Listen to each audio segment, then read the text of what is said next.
तो their corresponding sides are in the same ratio का हम चर्चा करने वाले हैं। तो समझेंगे कि कोरस्पॉन्डिंग साइड क्या है। मान लो कि ये एक रेक्टेंगल है, दूसरा पेन देना, ये एक रेक्टेंगल है और ये एक दूसरा रेक्टेंगल है।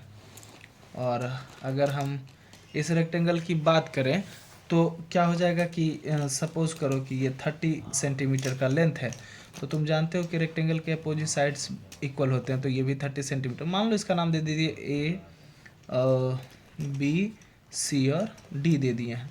तो ये 30 है तो ये भी 30 हो गया। अब अगर ये 20 सेंटीमीटर है तो ये भी 20 सेंटीमीटर होगा। अब इस रेक्टेंगल की बात करें तो इसमें हो जाएगा कि डी, ई, एफ, जी और एच। तो अगर इसके मेजरमेंट की हम बात कर लें तो हम एक रेशियो में दिखाएंगे कि दोनों रेक्टेंगल है तो उसके मेजरमेंट को ऐसे कंसीडर किया जाता है। सपोज ये हो गया 60 सेंटीमीटर और ये हो गया 40 सेंटीमीटर। चूँकि ये 60 है तो ये भी 60 सेंटीमीटर होगा और ये 40 है तो ये भी 40 सेंटीमीटर होगा। क्या दिखाने की हम कोशिश कर रहे हैं? सबसे पहले तो हम कोरस्पॉन्डिंग साइड दिखाने की कोशिश कर रहे हैं और ये सारा 90 डिग्री होगा क्योंकि रेक्टेंगल है और इसमें भी ये 90 डिग्री होगा। तो देखो, चूँकि सिमिलर फिगर होना है, सेम शेप रहना है, तो एंगल फिक्स रहेगा। अब अगर साइड की बात करें तो ए बी का अगर हम देख लें तो ए बी का कोरस्पॉन्डिंग साइड होगा, दूसरे कलर के पेन से हम दिखा रहे हैं, ए बी का कोरस्पॉन्डिंग होगा ई एफ, तो ई एफ के साथ। तो अगर इसका हम रेशियो देखें तो रेशियो क्या निकलेगा 20/40, यानी कि 1/2 का रेशियो आया।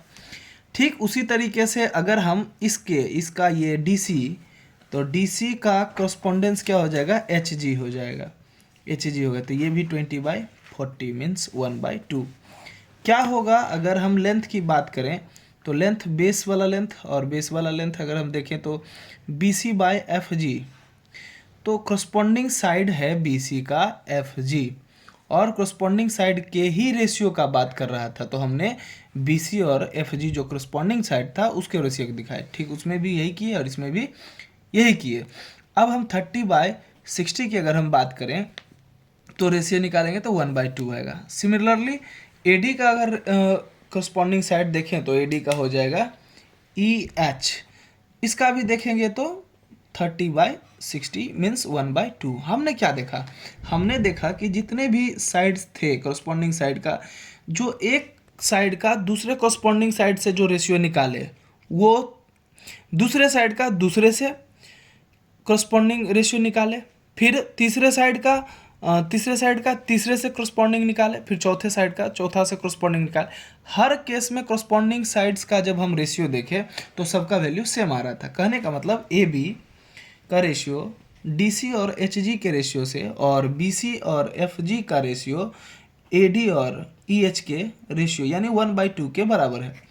तो ये जो लाइन हुआ, ये लाइन यही कह रहा है कि दियर कोरस्पॉन्डिंग साइड्स, उनके जो कोरस्पॉन्डिंग साइड थे तो इसके कोरस्पॉन्डिंग ये है, इसका ये है, बेस का ये बेस वाला है और ऊपर वाला का ये ऊपर वाला है। तो जो भी कोरस्पॉन्डिंग साइड है वो सभी एक रेशियो बनाएंगे और वो सभी रेशियो आपस में वैल्यू में सेम होगा, यानी कि कोरस्पॉन्डिंग साइड जो होते हैं उनको जब रेशियो में देखा गया तो वो सेम हुई, यानी कि corresponding side proportional, corresponding side का जब रेशियो निकाला गया तो वो प्रोपोर्शनल है। तो ये दूसरा कंडीशन था। तो आई होप कि ये टॉपिक समझ में आया। और ये चर्चा चला था पिछले क्लास का, ये जो कंडीशन था कि being similar of two polygons having same number of sides, उसमें से लिए थे। अब